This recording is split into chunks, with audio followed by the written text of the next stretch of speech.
S, ನೋಡ್ತಾ ಹೋಗೋಣ.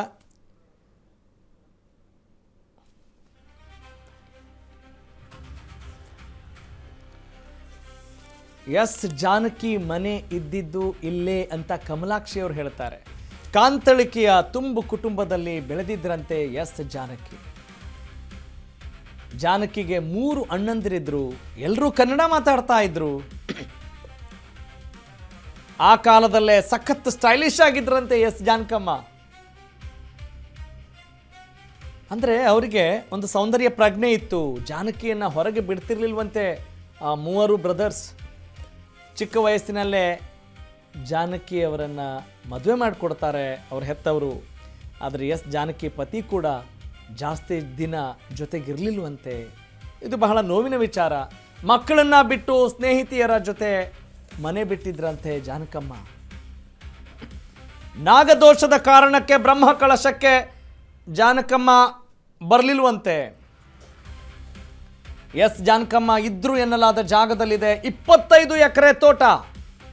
ಅಷ್ಟಮಂಗಲ ಪ್ರಶ್ನೆಯಲ್ಲೂ ಕೂಡ ಜಾನಕಮ್ಮ ಇಲ್ಲಿಯವರೇ ಅನ್ನುವ ಉತ್ತರ ನಮಗೆ ಗೋಚರವಾಗುತ್ತೆ. ಎಸ್ ಜಾನಕಿಯವರ ಬಗ್ಗೆ ಅವರ ಅಕ್ಕನ ಮಗಳು ಅಂತ ಹೇಳಲಾದಂಥವರು ನಮಗೆ ಮಾಹಿತಿ ಕೊಡ್ತಾರೆ. ಕಾಂತಳಿಕೆಯ ಜಾನಕಮ್ಮ ಆ ಊರಿನವರಿಗೆಲ್ಲರಿಗೂ ಹೆಮ್ಮೆ, ತುಳುನಾಡಿಗೆ ಹೆಮ್ಮೆ.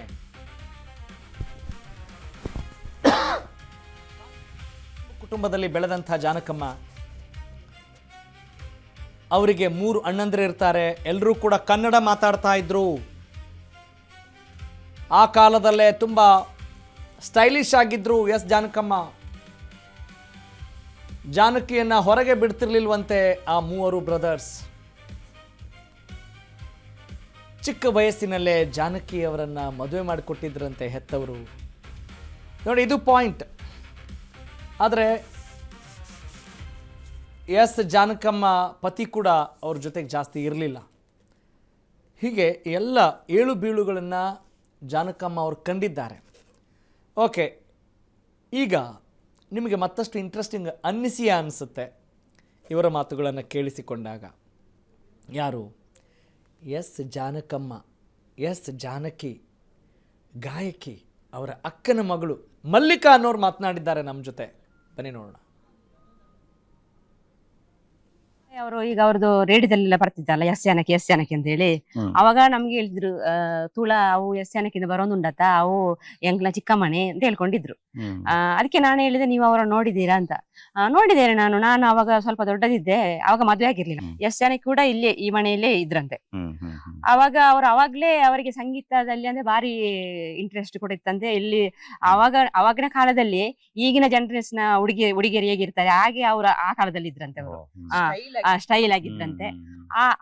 ಆದ ಕಾರಣ ಮೊದಲಿನಲ್ಲೆಲ್ಲ ಇಲ್ಲಿ ಗದ್ದೆ ಕೆಲಸ, ತೋಟದ ಕೆಲಸ ಎಲ್ಲ ಮಾಡಿಕೊಂಡು ಜೀವನ ಸಾಗಿಸಿದಲ್ವಾ. ಬಡವರಲ್ವಾ, ಏನು ಇರ್ಲಿಲ್ಲ. ಹಾಗಾಗಿ ಅವರ ಅಣ್ಣಂದಿರು ಅವರನ್ನು ಹೊರಗಡೆ ಎಲ್ಲ ಹೋಗ್ಲಿಕ್ಕೆ ಬಿಡ್ತಿರ್ಲಿಲ್ಲ. ಮತ್ತೆ ಅವಾಗ್ಲೇ ನೋಡ್ಲಿಕ್ಕೂ ಬಾರಿ ಚಂದ ಇದ್ರಂತೆ ಅವರು. ಮತ್ತೆ ಚಿಕ್ಕ ಪ್ರಾಯದಲ್ಲಿ ಅವರನ್ನು ಮದುವೆ ಮಾಡಿ ಕೊಟ್ಟದಂತೆ. ಕೊಡುವಾಗ ಈಗ ಹೊರಗಡೆ ಎಲ್ಲ ಹೋಗಿ ಅವರಿಗೆ ಫ್ರೆಂಡ್ಸ್ಗಳೊಟ್ಟಿಗೆ ಸೇರಿ ನಂಗೆ ಪದ್ಯ ಆಡ್ಬೇಕು ಅದು ಇದಂತ ಹೇಳ್ಕೊಂಡಿದ್ರಂತೆ ಅವರು. ಮತ್ತೆ ಇಲ್ಲಿ ಅದೇ ಬ್ಯಾಂಡ್ ಸೆಟ್ ಈಗ ಚಿಕ್ಕಮ್ಮ ಹೇಳಿದ್ರಲ್ವಾ, ಇರುವಾಗ ಇಲ್ಲಿ ಮನೆಯಲ್ಲಿ ಕೂತು ಹಾರ್ಮೋನಿಯಂ ಮನೆಯಲ್ಲಿ ನುಡಿಸ್ತಿದ್ರಂತೆ ಅವರು. ಮತ್ತೆ ನುಡಿಸಿ ಅವರ ಹತ್ರನೇ ಒಂದು ಹಾರ್ಮೋನಿಯಂ ಇತ್ತಂತೆ. ಮತ್ತೆ ಇಲ್ಲಿಂದ ಅದೇ ಇವರು ಅಲ್ಲಿ ಹೊರಗಡೆ ಎಲ್ಲ ಹೋಗ್ಬಾರ್ದು, ಅದು ಮಾಡಬಾರ್ದು, ಇದು ಮಾಡಬಾರ್ದು ಅಂತ ಹೇಳುವ ಒಂದು ದಿವಸ ಮಣ್ಣನೊಂದು ಅಂದ್ರೆ ಅವರಿಗೆ ಅವರ ಗಂಡ ಕೂಡ ಒಟ್ಟಿಗೆ ಇರ್ಲಿಲ್ಲಂತೆ. ಆ ಟೈಮಲ್ಲಿ ಏನೋ ಒಂದು ಇನ್ಸಿಡೆಂಟ್ ಆಗಿ ಬಿಟ್ಟು ಹೋಗಿದ್ರಂತೆ ಅವರನ್ನು. ಹಾಗಾಗಿ ಗಂಡ ಕೂಡ ನೋಡ್ಲಿಕ್ಕೆ ಇಲ್ಲ, ಇಲ್ಲಿ ಅಣ್ಣಂದಿರು ಕೂಡ ಸರಿಯಾಗಿ ನೋಡುದಿಲ್ಲ ಅಂತ ಹೇಳಿ ಅವರ ಫ್ರೆಂಡ್ ಯಾರೊಬ್ಬರೊಟ್ಟಿಗೆ ಮನೆ ಬಿಟ್ಟು ಹೋದ್ರಂತೆ. ಇಲ್ಲಿಂದ ಹೋದವರು ಸ್ವಲ್ಪ ದಿನ ಬರ್ಲಿಲ್ಲಂತೆ. ಹೋಗುವಾಗ ಅದೇ ಮಕ್ಕಳನ್ನು ಬಿಟ್ಟು ಹೋಗಿದ್ರಂತೆ. ಬಿಟ್ಟು ಹೋದಾಗ ಮಕ್ಕಳನ್ನ ಅಲ್ಲಿ ನೋಡಿಕೊಳ್ಳಿಕ್ಕೆ ಯಾರಿಲ್ಲ. ಒಂದು ದಿನ ಮಳೆಗಾಲದಲ್ಲಿ ಅಂತದ್ದು ಆ ಮಕ್ಕಳು ಕೂಗಿಕೊಂಡು ಇಲ್ಲಿಗೆ ಬಂದ್ರಂತೆ, ನಡ್ಕೊಂಡು ನಮ್ಮ ಮನೆಗೆ ಬಂದ್ರಂತೆ. ಬರುವಾಗ ನನ್ನ ಅಮ್ಮ ಇದ್ರಂತೆ ಇಲ್ಲಿ. ಹಾಗೆ ಒಂದು ಹೋಗಿ ಮಕ್ಕಳನ್ನ ಬಿಟ್ಟು ಹೋದವರು ಮಕ್ಕಳ ನೆನಪಾಗಿ ಸ್ವಲ್ಪ ಸಮಯದ ನಂತರ ಬಂದ್ರಂತೆ. ಆಮೇಲೆ ಬರುವಾಗ ನನ್ನ ಅಜ್ಜಿ ಹೇಳಿದ್ರಂತೆ, ನೀನು ಹೋಗಿದ್ಯಲ್ಲ ಹೇಗಾದ್ರು, ನೀನು ಹೋಗಿ ಬೇಕಾದ್ರೆ ಏನು ಬೇಕಾದ್ರೆ ಸಾಧನೆ ಮಾಡು, ಅದು ನಮ್ಗೆ ಮುಖ್ಯ ಅಲ್ಲ. ಆದ್ರೆ ನೀನ್ ಮಕ್ಕಳನ್ನ ಮಾತ್ರ ಇಲ್ಲಿ ಬಿಟ್ಟು ಹೋಗ್ಬೇಡ, ಇನ್ನೊಂದ್ಸಾರಿ ಹೋಗುದಾದ್ರೆ ಮಕ್ಕಳನ್ನ ಸಹ ಕರ್ಕೊಂಡು ಹೋಗ್ಬೇಕು ಅಂತ ಹೇಳಿದ್ರಂತೆ ಅವರು. ಹಾಗಾಗಿ ಹೋಗುವಾಗ ಅವ್ರು ಇನ್ನೊಂದ್ಸಾರಿ ಹೋಗುವಾಗ ಮಕ್ಕಳನ್ನು ಸಹ ಕರ್ಕೊಂಡು ಹೋಗಿ ಆಶ್ರಮಕ್ಕೆ ಕೊಟ್ಟಿರೋದಂತೆ ಅವರು. ನಾನು ಚಿಕ್ಕದಿರುವಾಗಲೇ ಅವರು ಈಗ ಅವ್ರದ್ದು ರೇಡಿಯೋದಲ್ಲೆಲ್ಲ ಬರ್ತಿದ್ದಲ್ಲ ಎಸ್ ಜಾನಕಿ ಅಂತ ಹೇಳಿ ಅವಾಗ ನಮ್ಗೆ ಹೇಳಿದ್ರು ತುಳ ಅವು ಎಸ್ ಜಾನಕಿಯಿಂದ ಬರೋದುಂಡತ್ತ ಅವು ಎಂಕ್ಲ ಚಿಕ್ಕಮ್ಮನೆ ಅಂತ ಹೇಳ್ಕೊಂಡಿದ್ರು. ಅದಕ್ಕೆ ನಾನು ಹೇಳಿದೆ ನೀವು ಅವರನ್ನು ನೋಡಿದ್ದೀರಾ ಅಂತ. ನೋಡಿದ್ದೇನೆ ನಾನು ಅವಾಗ ಸ್ವಲ್ಪ ದೊಡ್ಡದಿದ್ದೆ, ಅವಾಗ ಮದುವೆ ಆಗಿರ್ಲಿಲ್ಲ. ಎಸ್ ಜಾನಕಿ ಕೂಡ ಇಲ್ಲೇ ಈ ಮನೆಯಲ್ಲೇ ಇದ್ರಂತೆ. ಅವಾಗ ಅವಾಗ್ಲೇ ಅವರಿಗೆ ಸಂಗೀತದಲ್ಲಿ ಅಂದ್ರೆ ಭಾರಿ ಇಂಟ್ರೆಸ್ಟ್ ಕೂಡ ಇತ್ತಂತೆ. ಇಲ್ಲಿ ಅವಾಗಿನ ಕಾಲದಲ್ಲಿ ಈಗಿನ ಜನರೇಷನ್ ಹುಡುಗಿಯರು ಹೇಗಿರ್ತಾರೆ ಹಾಗೆ ಅವರು ಆ ಕಾಲದಲ್ಲಿ ಇದ್ರಂತೆ. ಅವರು ಸ್ಟೈಲ್ ಆಗಿದ್ರಂತೆ. ಆದ ಕಾರಣ ಮೊದ್ಲಿನಲ್ಲೆಲ್ಲ ಇಲ್ಲಿ ಗದ್ದೆ ಕೆಲಸ ತೋಟದ ಕೆಲಸ ಎಲ್ಲ ಮಾಡಿಕೊಂಡು ಜೀವನ ಸಾಗಿಸಿದಲ್ವಾ, ಬಡವರಲ್ವಾ, ಏನು ಇರ್ಲಿಲ್ಲ. ಹಾಗಾಗಿ ಅವರ ಅಣ್ಣಂದಿರು ಅವರನ್ನು ಹೊರಗಡೆ ಎಲ್ಲ ಹೋಗ್ಲಿಕ್ಕೆ ಬಿಡ್ತಿರ್ಲಿಲ್ಲ. ಮತ್ತೆ ಅವಾಗ್ಲೇ ನೋಡ್ಲಿಕ್ಕೂ ಬಾರಿ ಚಂದ ಇದ್ರಂತೆ ಅವರು. ಮತ್ತೆ ಚಿಕ್ಕ ಪ್ರಾಯದಲ್ಲಿ ಅವರನ್ನು ಮದುವೆ ಮಾಡಿ ಕೊಟ್ಟದಂತೆ. ಕೊಡುವಾಗ ಈಗ ಹೊರಗಡೆ ಎಲ್ಲ ಹೋಗಿ ಅವರಿಗೆ ಫ್ರೆಂಡ್ಸ್ ಗಳೊಟ್ಟಿಗೆ ಸೇರಿ ನಂಗೆ ಪದ್ಯ ಆಡ್ಬೇಕು ಅದು ಇದಂತೆಲ್ಲ ಹೇಳ್ಕೊಂಡಿದ್ರಂತೆ ಅವರು.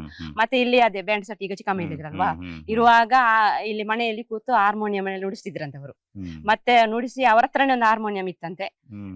ಮತ್ತೆ ಇಲ್ಲಿಂದ ಅದೇ ಇವರು ಅಲ್ಲಿ ಹೊರಗಡೆ ಎಲ್ಲ ಹೋಗ್ಬಾರ್ದು, ಅದು ಮಾಡಬಾರ್ದು, ಇದು ಮಾಡಬಾರ್ದು ಅಂತ ಹೇಳುವ ಒಂದು ದಿವಸ ಮಣ್ಣನೊಂದು ಅಂದ್ರೆ ಅವರಿಗೆ ಅವರ ಗಂಡ ಕೂಡ ಒಟ್ಟಿಗೆ ಇರ್ಲಿಲ್ಲಂತೆ ಆ ಟೈಮಲ್ಲಿ.